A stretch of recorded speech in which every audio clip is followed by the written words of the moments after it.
Welcome to కామ్సెట్ టీవీ7 health planet. మనం మనసుతో ఏ విధంగా జీవిస్తున్నాం, మనసు లేకుండా ఏ విధంగా జీవిస్తున్నాం, మన జీవితం గురించి ఆలోచిస్తే చాలా ఆశ్చర్యంగా ఉంటుంది. మనసు, దేహం అనేవి మన జీవన గమనానికి రెండు అద్భుతమైన పరికరాలు. వాటిని మనిషి ఏ విధంగా సద్వినియోగించుకుంటున్నాడు, మరి తన జీవన విధానానికి కావాల్సిన నైపుణ్యాలు ఏంటి, వీటి గురించి వివరించడానికి మనతో ఉన్నారు ప్రముఖ శక్తిపాత యోగా ఎక్స్పర్ట్ డాక్టర్ శైలజ గారు. Hello ma'am.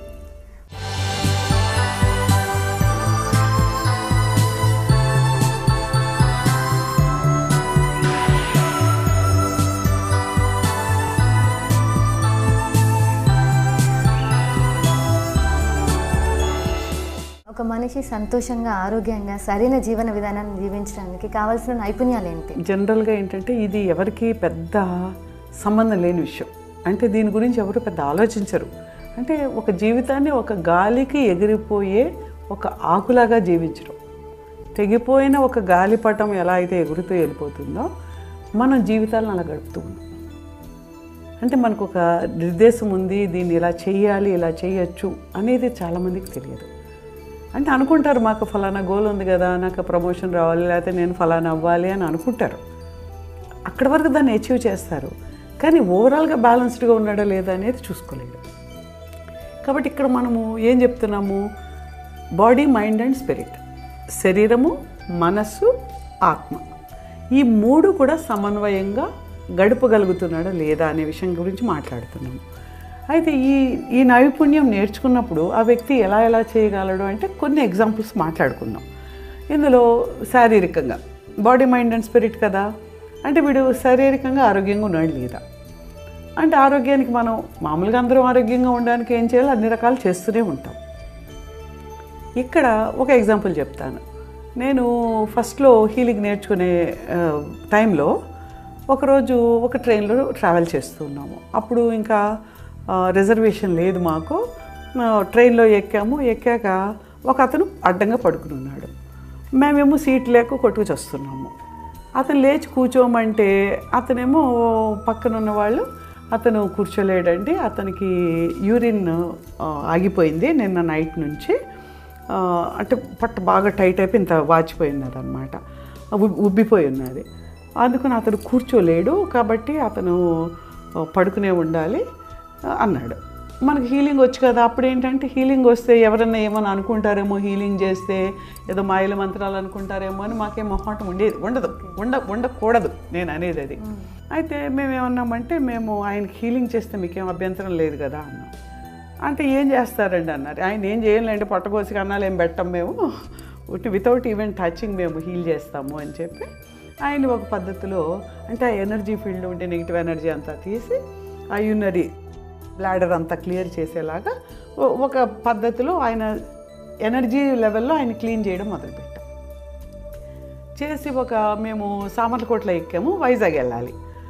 వెళ్తూ ఉండేటప్పుడు తుని దగ్గరికి వచ్చేటప్పటికి, ఏమంటే మీరు ఒకసారి యూరిన్ పాస్ అవుతుందేమో ఒకసారి ట్రై చేసి రావచ్చు కదా అని అన్నాం. ఆయన వెళ్ళొచ్చి ఏమంటే యూరిన్ పాస్ చేయగలిగాను. మీరు చెప్తే నమ్మరు, వైజాగ్లో అంటే 3 hours పడుతుంది. ఆ టైంలో 3 hours రీచ్ అయ్యేటప్పటికి ఆయన చక్కగా మమ్మల్ని లేచి కూర్చుని మధ్యలో ట్రైన్లు దిగి మాకు పళ్ళు తీసుకొచ్చి ఇచ్చి, అంటే కృతజ్ఞతతో అనమాట, నాకు బాగా అయిందండి అని చెప్పాడు అనమాట. అంటే ఏంటి, బాడీని మనము ఎనర్జీ లెవెల్లో క్లీన్ చేసుకోవడం ద్వారా, మంచి శక్తి ఇవ్వడం ద్వారా ఫిజికల్గా ఉండే రుగ్మతలు కూడా తగ్గించుకోవచ్చు. అది ఆయన చేయొచ్చు, మాకు వచ్చు కాబట్టి మేము చేసాం. వితౌట్ ఈవెన్ టచింగ్ అనమాట. టచ్ తోటి చేయొచ్చు, టచ్ లేకుండా కూడా చేయొచ్చు. రకరకాల విధానాలు ఉన్నాయన్నమాట. అంటే ఏంటి, మామూలుగా అయితే ఒక డాక్టర్ దగ్గరికి వెళ్ళి ఒకరోజు హాస్పిటల్లో ఉంటే తప్ప ఆయన ఒక స్టేజ్లోకి వచ్చే అవకాశం లేనిది మనం చేయగలిగాం. అంటే ఏంటి, నేర్చుకోకపోవడమే కదా. ఇప్పుడు ఆయన నేర్చుకుంటుంటే ఏమో ఇంకొంచెం బెటర్గా ఉండేవాళ్ళేమో. కాబట్టి మనం ఎక్కువ ఆరోగ్యంగా ఉండడానికి ఈ ఎనర్జీ బ్యాలెన్స్ వల్ల మనం చేసుకోగలుగుతాం. అలాగే బాడీ, మైండ్ గురించి మాట్లాడుకుందాం. అంటే ఎగ్జాంపుల్స్ ఎందుకు చెప్తున్నానంటే, ఏదో మేమేదో చేసాము అని చెప్పుకోవడానికి కాదు. అంటే ఇలాంటివి చేయొచ్చు, మనం చేసుకోవచ్చు, వేరే వాళ్ళకు కూడా చేయొచ్చు. అలాగే ఇంకోసారి అప్పుడే ట్రైన్స్లోనే అనమాట, ఓ ట్రైన్లో మేము ఎక్కేటప్పటికి ఒక ఆమె ఎక్కపోతూ పడిపోయింది. ఏది, ఈ రెండింటి మధ్య, ఈ ట్రాక్కి దీని మధ్య జస్ట్ జారిపోతే పట్టుకులాగారు. లాగితే ఏమైంది, ఆమె కొంచెం బాగా హెఫ్టీగా ఉన్నారు. ఈ కాలంతా కూడా ఆల్మోస్ట్ ఇలా క్రష్ అంటే మరి బ్లడ్ రాలేదు, నొక్కుకుపోయింది అనమాట, కమిలిపోయింది. ఇంకా ఆమె పడుకుని ఉంది. పడుకుని ఉంటేనేమో ఈ టీటీ వెతుక్కుంటున్నాడు. అంటే ఈ రిజర్వేషన్ చార్ట్లో డాక్టర్ అంటే డాక్టర్ సో అని ఉందనుకో, ఎవరైనా డాక్టర్ ఉన్నారేమో అని హీ సెర్చింగ్ అనమాట. అయితే నేను ఎంఎస్సీ పిహెచ్డి, నాకు డాక్టర్ ఉంటుంది కదా. ఆయన వచ్చి మీరు డాక్టరే కదండి, మీరు వచ్చి ఆవిడ చూడొచ్చు కదా అంటే నేను అన్నాను, నేను అలోపతి డాక్టర్ని కాదండి, కానీ నేను కూడా ఒకలాంటి డాక్టర్ వెళ్ళండి, నేను చూస్తానని చెప్పి ఆవిడ దగ్గరికి వెళ్ళాను. ఇంకో డాక్టర్ కూడా తీసుకొచ్చాడు ఆయన. అయితే డాక్టర్ గారు చూసి ఏం చెప్పారు, ఆవిడకి పల్స్ అవన్నీ చూసుకున్న తర్వాత బీపీ డౌన్ అయిపోయింది, ఆమెకి బీపీ డౌన్ అయిపోయింది, ఫలానా టాబ్లెట్ వాడాలి. మరి ట్రైన్లో టాబ్లెట్ ఎక్కడ వస్తుంది, అదేంటి కోరమండల్ ఎక్స్ప్రెస్, అప్పుడు అది విజయవాడలో స్టార్ట్ అయితే మళ్ళీ వైజాగ్లోనే అవుతుంది. ఆమెమో నేను వెళ్ళిపోతాను, నేను దగ్గర ఉంటుంది, కొన్ని మధ్యలో ఎక్కడ ఆపి దించుదామన్నా. సరేలేమ్మా నువ్వు పడుకో, నేను హీలింగ్ చేస్తాను అని చెప్పి నేను ఆవిడకి హీలింగ్ చేశాను. హీలింగ్ చేస్తే ఆమె కాలు ఇలా పెట్టలేని ఆమె ట్రైన్ దిగే టైంకి లేచి కూర్చుని తనకు తానుగా మళ్ళీ ట్రైన్ దిగే స్టేజ్కి వెళ్ళింది అన్నమాట. అంటే ఏంటి, అంటే ఒకవేళ అకస్మాత్తుగా వచ్చిన సమస్యలు కూడా మనం తగ్గించుకోవడానికి మన చేతుల్లోనే ఉంటుంది. అంటే నిజమైన డాక్టర్ గారు కూడా ఉన్నారు, కానీ ఆయనకి ఇంకొకటి కూడా అవసరం, టాబ్లెట్ అవసరం. ఆయన రికగ్నైజ్ చేయగలరు, సరైన శాస్త్రీయంగా ఏం చేయాలో చెప్పగలరు, కానీ దానికి కావాల్సిన మెడిసిన్ ఆయన చేతుల్లో లేకపోతే ఇవ్వలేరు. కానీ ఇదేంటి, మనం ఎనర్జీని మనం మేనేజ్ చేసుకుని పక్క వాళ్ళ ఎనర్జీని చేయడానికి కావాల్సిన శక్తి మనకు ఉంటుంది. కాబట్టి ఆ పద్ధతి నేర్చుకోవడం ద్వారా we can help our cells, వేరే వాళ్ళు కూడా మనం హెల్ప్ చేయగలుగుతాం. ఒక చిన్న బ్రేక్.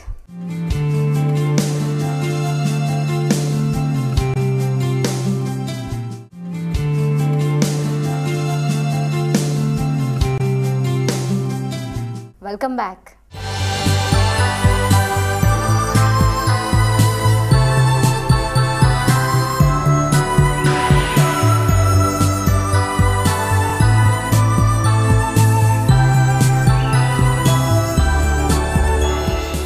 ఇంక మైండ్ గురించి వద్దాం. బాడీ, మైండ్ అండ్ స్పిరిట్ కదా.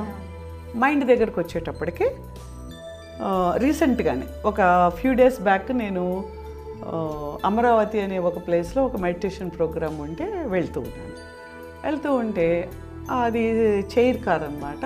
అందరూ కూర్చుని ఉన్నాము. ఒక ఇద్దరు యంగ్స్టర్స్ ఉన్నారు, వాళ్ళు సాఫ్ట్వేర్ జాబ్స్ అనుకుంటా. వాళ్ళకి ఒక చిన్న అబ్బాయి ఉన్నాడు, వాళ్ళకి చాలా ముద్దుగా అందంగా ఉన్నాడు. చెప్తే నమ్మరు, ఆ పిల్లవాడు ఎక్కినప్పటి నుంచి వాడు ఏడుపు, గొడవ, అసలు మాకు చిరాకు వచ్చింది. అంటే వాడు నా తల్లిదండ్రులు పాడు చేస్తున్నారా, ఈ అబ్బాయి పాడు చేస్తుంది, అబ్బాయి అలా ఉన్నాడా అంటే అంటే విసుగ్గా ఉందన్నమాట మాకు. అంటే ఆ పిల్లవాడి గొడవకి, వాళ్ళు చేస్తున్న దానికి వాళ్ళు అబ్బాయిని సరిపెట్టుకోలేకపోతున్నారు, ఏడుపు తగ్గించలేకపోతున్నారు. తర్వాత ఎందుకో అడిగాం, ఏంటి ప్రాబ్లం అంటే మామూలుగా ఏదో అంటే అగ్ని మీద పోసుకోవడము, చేయడము, ఏడవడము, గొడవలు జరుగుతుంది. తర్వాత ఏదో మాటల్లో అమ్మాయి ఏం చెప్పిందంటే, పైనుంచి పడ్డాడు, కాలు బెణికింది, ఆ నొప్పి వల్ల ఎక్కువ గొడవ చేస్తున్నాడు. నొప్పి గురించి తెలియక అబ్బాయి గొడవ చేస్తున్నాడు. అంటే ఇప్పుడు నేను హీలింగ్ చేయనా కాసేపు అన్నాను. సరే అండి అన్నా. మా అమ్మాయికి తెలియదు ఏంటంటే, సరే రండి అని కూర్చుంటే అబ్బాయి కాలు దగ్గర, యాంకిల్ దగ్గర కాసేపు హీలింగ్ చేశాక వాడేమో ఇలా అని నొప్పి తగ్గింది అని అన్నాడు. అన్న గొడవ చేస్తూ ఉంటాడు. నేను అబ్బాయిని అబ్జర్వ్ చేస్తూ హీలింగ్ చక్రాస్లో చూస్తుంటే ఈ సోలార్ ప్లెక్సెస్ దగ్గర విపరీతమైన కంజెషన్ ఉంది. నేను నా పక్క నుండి అమ్మాయితో అన్నాను, ఈ అబ్బాయికి పెయినే కాదు, మామూలుగా కూడా సోలార్ ప్లెక్సెస్ ప్రాబ్లం ఉంది, దానివల్ల అంత గొడవ చేస్తున్నాడు, నేను హీల్ చేస్తాను, అలా చూస్తూ ఉండన్నాను. ఒక 15 minutes అబ్బాయిని సైట్ హీలింగ్ ద్వారా అబ్బాయిని క్లియర్ చేస్తూ ఉన్నాను. నెగిటివ్ ఎనర్జీస్ని క్లియర్ చేసి బ్యాలెన్స్ చేస్తూ వెళ్ళాము.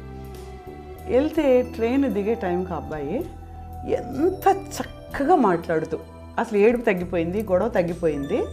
ఇంకా అసలు అక్కడ ఎదురుగా ఏమో ఒక పోస్టర్ ఉంది, పూరి జగన్నాథ్ పోస్టర్ అన్నమాట. వాట్ ఈస్ దట్ మమ్మీ, అక్కడ ఎవరు ఉంటారు, ఈ అన్ని చక్కటి విషయాలన్నీ మాట్లాడుతూ, ఏదో కొలవరెడ్డి అని పాటలు పాడుతూ, వాడి విధానం అంటే అంత గొడవ చేసి, అల్లరి చేసి, విసిగించి, మాకు కూడా చిరాకు వచ్చి, పక్కన ఉన్న వాళ్ళు కూడా చిరాకు వచ్చిన కుర్రవాడు చక్కగా ముద్దుగా మాట్లాడి చాలా బ్యాలెన్స్డ్గా మారిపోయాడు. ఫిజికల్గానే కాదు, అంటే మెంటల్గా, సైకలాజికల్గా ఉండే డిస్టర్బెన్స్ అనేది ఎనర్జీ వలన ఉంటుంది. ఇప్పుడు మనం ఎంతోమంది పేరెంట్స్ని చూస్తున్నాం, యంగ్స్టర్స్ని, టీనేజర్స్ని మెయిన్గా. యంగ్స్టర్స్ కూడా, చిన్నపిల్లలు కూడా విపరీతమైన గొడవ, కావాల్సింది ఇవ్వకపోతే తల్లిదండ్రులు కొట్టేయడము, విసిరేయడము. వీళ్ళు ఏం చేయలేకపోతున్నారు. అంటే వాడికి అడిగింది ఇస్తున్నారు, ఇవ్వలేకపోతున్నారు, వాడిని కంట్రోల్ చేయలేకపోతున్నారు, కొట్టలేకపోతున్నారు, కొట్టినా వాడేం బాగుపడు. ఎందుకు? Because of the energy imbalance. ఇప్పుడు నిజంగా యంగ్ మదర్స్ నేర్చుకున్నారనుకోండి, వాడికి ఆ డిస్టర్బెన్స్ ఉండదు. దానివల్ల వీళ్ళ లైఫ్ సుఖంగా ఉంటుంది. Is it not a skill? అంటే నీ జీవితాన్ని సుఖంగా, నీ పిల్లవాడి జీవితాన్ని, వాడికి ఏదో ఆహారం పెట్టాను, ఏదో పెద్ద న్యూట్రిషన్ ఇచ్చాను, కాంప్లాన్ ఇచ్చాను కాదు. వాడి ఫిజికల్, మెంటల్, ఎమోషనల్ లెవెల్లో వాడిని బ్యాలెన్స్ చేసుకునే విధాలని తల్లిదండ్రులు నేర్చుకోవాలి. సో వాడు బ్యాలెన్స్ అయితే నీ జీవితం బ్యాలెన్స్డ్గా ఉంటుంది, నీకు నువ్వు కూడా చేసుకోవచ్చు. సో ఆ విధంగా ఏంటి, ఈవెన్ మెంటల్ లెవెల్లో కూడా మనము బ్యాలెన్స్ చేసుకోవచ్చు. అలాగే టీనేజర్స్కి వస్తే ఈ హార్మోనల్ ఇంబ్యాలెన్స్ వీటన్నిటి వల్ల కూడా టీనేజర్స్ తోటి పేరెంట్స్ చాలా ఇబ్బంది పడుతున్నారు. వాళ్ళు ఏమైనా గట్టిగా అంటే వాడు ఏం చేసుకుంటాడో తెలియదు, అనకపోతే ఏం చేస్తాడో తెలియదు. అన్నా ప్రాబ్లమే, అనకపోయినా ప్రాబ్లం.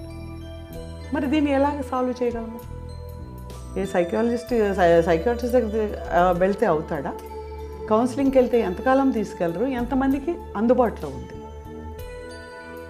ఎంత రిజల్ట్ వస్తుంది? కానీ ఇవన్నీ కూడా మీరు నేర్చుకుని, తల్లిదండ్రులు నేర్చుకుని, వాళ్ళకి వాళ్ళు హెల్ప్ చేసుకుంటూ పిల్లలు కూడా హెల్ప్ చేయగలిగిన పద్ధతులు. కాబట్టి ఒక స్కిల్ నువ్వు నేర్చుకుంటే, అంటే జీవితాన్ని సంతోషంగా గడపగలిగిన స్కిల్ పేరెంట్ నేర్చుకుంటే, ఒక తల్లి నేర్చుకుంటే, తన కుటుంబానికి, తన కుటుంబానికి, తన పిల్లలకి చేసుకునే అవకాశం కలుగుతుంది. అంటే ఖచ్చితంగా ఫ్యామిలీలో ఎవరైతే మెయిన్ పర్సన్ ఉన్నారో వాళ్ళు ఇది నేర్చుకోవడం వల్ల మిగతా వాళ్ళకు కూడా, అంటే చిన్న చిన్న ప్రాబ్లమ్స్ ప్రతి దానికి డాక్టర్ దగ్గరికి వెళ్ళకుండా, కంగారు పడకుండా, అంటే prevention is better than cure అన్నట్టుగా హ్యాపీగా లైఫ్ లీడ్ చేయొచ్చు అంటారు. అంటే ఒకళ్ళు నేర్చుకోమని ముందు ఏదో బేరం పెట్టాలి కాబట్టి ఒకళ్ళని చెప్తున్నాను. ప్రతి వ్యక్తి నేర్చుకోవాలి. ప్రతి వ్యక్తి గాలి పీలుస్తున్నాడా? ప్రతి వ్యక్తి అన్నం తింటున్నాడా? అలాగే ఇది కూడా నేర్చుకుంటే ఆ ప్రతి వ్యక్తికి అవసరం.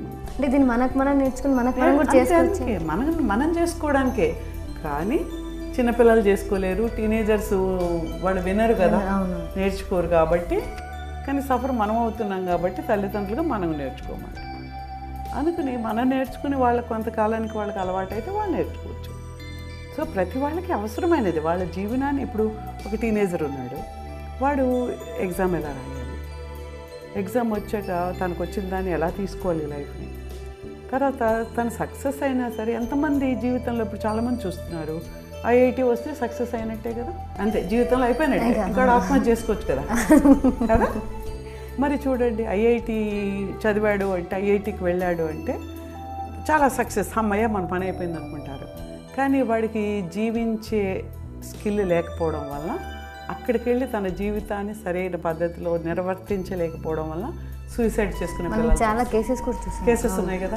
అంటే ఏంటి, మనం ఏదో నేర్పించలా, బట్టి కొట్టడము, తెలివిగా లాజికల్గా ఒక ప్రాబ్లం సాల్వ్ చేయడము నేర్పిస్తున్నాం. కానీ తనకు తాను జీవితాన్ని ఎలా గడుపుకోవాలి, తన జీవితం మీద తనకు ఎలాంటి నమ్మకం కలగాలి, ఎంత కాన్ఫిడెన్స్ ఉండాలి, అది తట్టుకోలేక ఆత్మహత్యకి వెళ్తే ఇంక మరి ఆ తల్లిదండ్రుల మనస్థితి ఏంటి? అంటే ఇది కూడా ముఖ్యమే కదా. బట్ సక్సెస్ అంటే ఒక సీటు తెచ్చుకోవడమో, ఒక జాబ్ తెచ్చుకోవడమో కాదు. వాడు జీవితం అంతా సంతోషంగా, సమన్వయంగా గడిపేలాగా చూడడం అనేది సక్సెస్. దానికి బేసికే లేదండి.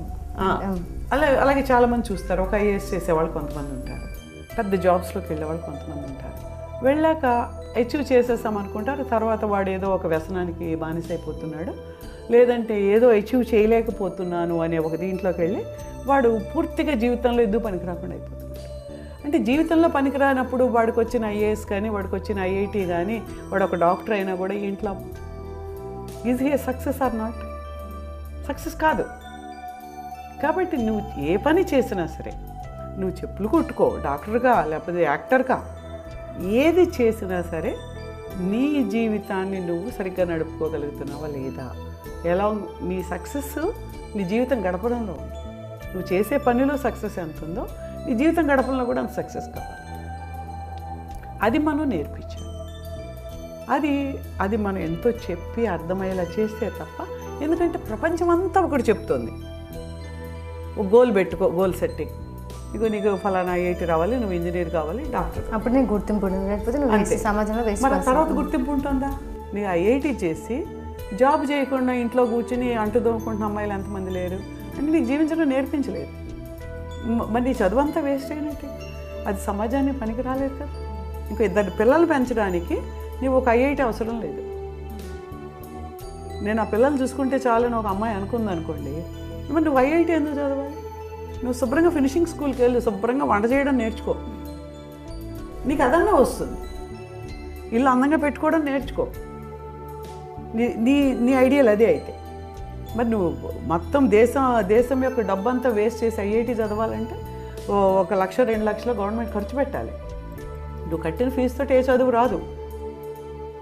మరి అంత డబ్బు ఖర్చు పెట్టించి నువ్వు ఒక సీటును వేస్ట్ చేసి నువ్వు ప్రపంచానికి దేశానికి పనికి రాకుండా ఉన్నావంటే ఇట్స్ ఎ క్రిమినల్ వేస్ట్. అంటే నీకు జీవించడం రాలేదు. ఒక చిన్న బ్రేక్.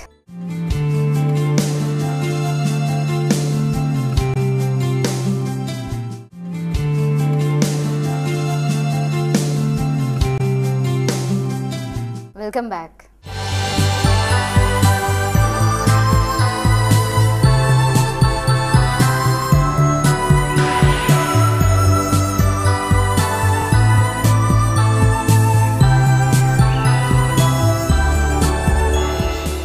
రీసెంట్గా నేను ఒక న్యూస్ పేపర్లో చదివాను మేము, ఒక చిన్న ఎగ్జాంపుల్. ఒక అమ్మాయి యూఎస్కి వెళ్ళి ఎంఎస్ చేసి వచ్చి ఇక్కడికి వచ్చి పెళ్లి సంబంధాలు కుదరట్లేదన్న ఫీల్తో అమ్మాయి సూసైడ్ చేసుకుందని విన్నాను. అలాగే ఒక డాక్టర్ గారు కూడా, ఒక ఫేమస్ డాక్టర్ అయి ఉండి తన తోటి కొలికి తన లవ్ని యాక్సెప్ట్ చేయాలని చనిపోయారు. ఇలా చాలా కేసెస్ ఉన్నాయి, అంటే సెన్సిటివ్ కేసెస్ అని. వీటికి రీజన్స్ ఏంటంటారు? అంటే సరైన అవగాహన లోపించడం వల్లేనా? అంటే ఏంటి, నీ జీవితం అంతా ఏదో ఎవరో చెప్పింది అచీవ్ చేయడానికి గడిపేస్తున్నావు. ఓ డాక్టర్ అవ్వడం కోసమే గడుపుతున్నావు. నీ గాలి పీల్చుకోవడం కూడా తెలీదు. ఒకరు చెప్తే చేస్తా, అంతే. ఒకరు చెప్పడం చేస్తూ ఉండేటప్పటికి నీకు ఏదో పెళ్ళి అనేది చాలా ముఖ్యం అన్నారు అనుకోండి, పెళ్ళి కాకపోతే అవమానం. అసలు పెళ్ళి ఎవరో ఎందుకు చేయాలి? అంత చదువుకున్న అమ్మాయికి తనకు నచ్చిన వాళ్ళని చూసి చేసుకోలేదా? అంటే అది కూడా రాలేదు నీకు. నీకు నచ్చిన వ్యక్తిని చూసి చేసుకోగలిగిన ధైర్యం కానీ, చూసుకోవచ్చు అనే అవగాహన కానీ లేదు. అంటే దేని మీద అవగాహన లేదు కాబట్టి నువ్వు సూసైడ్ చేసుకున్నావు అంటే అది కూడా అవగాహన లేదంటే. ఎలా బ్రతకాలో తెలియనప్పుడే మనం సూసైడ్ చేసుకుంటాం. నీకు ఎలా బ్రతకాలో తెలిస్తే నిన్ను తీసుకెళ్ళి అండమాన్ దీవుల్లో బయటికి రావడానికి లేకుండా వదిలేసిన టాపియాన్ అనే స్టూడెంట్ చదివి ఉంటారు. వాడిని ఒక ఖైదీగా తీసుకెళ్ళి అసలు ఎటూ దారి లేని ఒక ఐలాండ్లో పడేస్తారు. అతన్ని పడేస్తే అసలు అది ఏంటంటే చాలా హైట్ ఉండి వేవ్స్ వచ్చి ఇలా కొట్టుకుని వెళ్ళిపోతుంటాయి. అంటే వేరే ఏ నావ కూడా చుట్టుపక్కలకి రాలేదు. అయితే అతను ఏం చేస్తాడు, ఒక్క కొబ్బరి చెట్లు ఉంటే కొబ్బరికాయలు తింటూ బతకాలి. ఆ కొబ్బరికాయలు తిని బ్రతుకుతూ అతను ఏం చేస్తాడు, ఆ గట్టును కూర్చుని ఆ అలల్ని స్టడీ చేస్తాడు. ఇలా అలా వచ్చి ఫాస్ట్గా కొట్టి వెళుతూ ఉంటుంది. అలా ఆ రిథంలో ఎప్పుడైతే తక్కువ ఇది ఉండి, ఎప్పుడైతే కొంచెం తను ట్రావెల్ చేయడానికి వీలవుతుందో స్టడీ చేసి ఈ వీటితోటి ఒక నావ చేసుకుని ఆ టైంలో అంటే ఈ కొట్టుకున్న దానికి ఆ నావలు పగిలిపోతాయి అన్నమాట. దాన్ని అలా సంవత్సరాల తరబడి స్టడీ చేసి ఏ టైంలో ఎలా ఉంటుందో దాన్ని తయారు చేసుకుని ఆ టైంలో ఈ నావ చేసుకుని బయటికి వచ్చేస్తాడు. అంటే అది ఒక లైఫ్ని మనం లీడ్ చేస్తున్నామంటే ఎలాంటి కండిషన్లో ఉన్నవాడైనా సరే వాడు తను మళ్ళీ బయటికి రాగలడు. వాడు ప్రపంచంతో మనం ఎంతసేపు వాడేమనుకుంటున్నాడు వీడేమనుకుంటాడు అని బతకడము, వాడేమనుకుంటాడో వీడేమనుకోవడం అని చచ్చిపోవడానికి కాదు. అవగాహన ఒకటి, ప్రపంచంలో ఎవరి గురించి పూర్తిగా మంచిగా అనుకోరు. ఎందుకు అనుకోరు? నీ గురించి నీవే మంచిగా అనుకోవడం లేదు, అంతేనా? మనం ఒకసారి చూస్తే మన అద్దంలో చూడగానే నువ్వు ప్రేమించుకునేలా ఉండాలంటారు. మనం ప్రేమించుకుంటున్నామా? చూడగానే అయ్యో నా ముక్కు ఇలా ఉంటే బాగుండు, నా కళ్ళు ఇలా ఉంటే బాగుండు, వెంటనే మనలో ఏది బాగలేదో మనం లెక్క చూసుకుంటాం. ఫలానా వాడికి ఉంది నాకు అంటే ఆల్వేస్ నువ్వు లేమితనం. అంటే ఈ ప్రపంచంలో ఎవరు నాలా లేరు, యూఆర్ యూనిక్ అని నిన్ను చూసి నువ్వు ప్రేమించుకోగలిగినప్పుడు నువ్వు పక్కవాడిని కూడా ప్రేమించుకోగలవు. నిన్ను నువ్వే ప్రేమించలేని పక్కన ఏం ప్రేమిస్తావు? నీలో ఉన్న గొప్ప క్వాలిటీస్ ఏం గుర్తించకుండా లేని దాని గురించి ఆలోచిస్తుంటారు. ఆలోచిస్తాం. including me. ఎవరైనా అంటే ఆ వ్యవస్థ మనకు అది ఇచ్చింది. వ్యవస్థ మనకు అలా కంపేర్ చేసుకుని తక్కువ చేసుకునే అలాంటి ఎడ్యుకేషన్ ఇచ్చింది.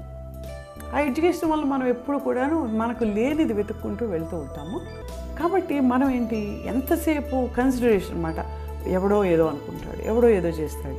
అసలు నువ్వేంటి, నీవేంటి, నీ జీవితం ఏంటి, నువ్వు సంతోషంగా సమన్వయంతో ఉండగలుగుతున్నావా లేదా అని చేసినప్పుడు నీవు గొప్ప వ్యక్తిగా మారగలుగుతావు. నీవు సమన్వయంతో సంతోషంగా ఉంటావు, వేరే వాళ్ళు కూడా సంతోషంగా ఉంచగలుగుతావు. కాబట్టి దాన్ని మనం నేర్పిస్తున్నాం. అలా ఎక్కువ మంది హెల్తీగా సంతోషంగా ఉన్న వాళ్ళు ఎక్కువ ఉంటే సమాజం సంతోషంగా ఉంటుంది, నీ కుటుంబం సంతోషంగా ఉంటుంది. కాబట్టి మనము దానికోసం ప్రయత్నం చేస్తాం. అంటే కనీసం ఈ షో ద్వారా అయినా చాలా మంది ఈ పద్ధతులు నేర్చుకోవాలనే అవగాహన ముందు రావాలి, తర్వాత నేర్చుకోవచ్చు. అసలు ముందు అవగాహన రావాలి. ఎందుకు నేర్చుకోవాలి, దీనివల్ల ఏం జరుగుతుందని ముందు వాళ్ళు తెలుసుకుంటే. ఈ మధ్య ఒక ఇది చూశాను.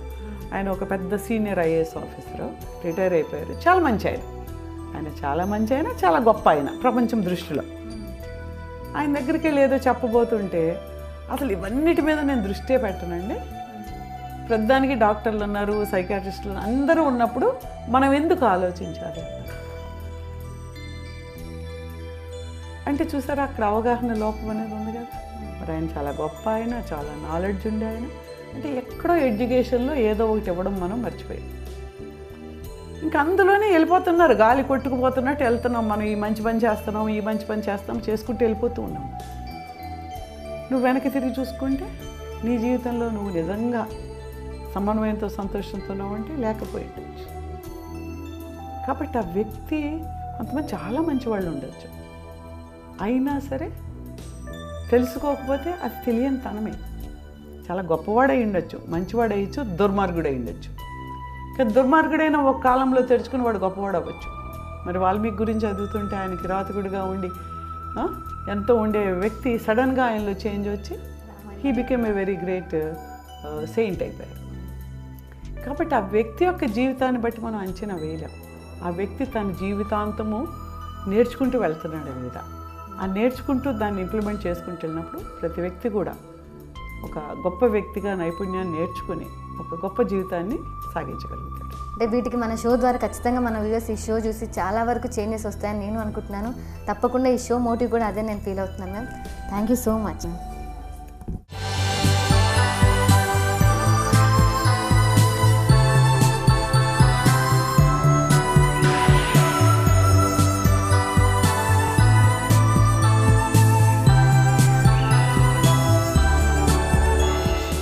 మనిషి శారీరకంగా ఆరోగ్యంగా ఉంటేనే కాదండి, మానసికంగా కూడా ఆరోగ్యంగా ఉండాలంటే తను ఏమేమి పద్ధతులు నేర్చుకోవాలో శైలజ గారు చాలా చక్కగా వివరించారు కదా.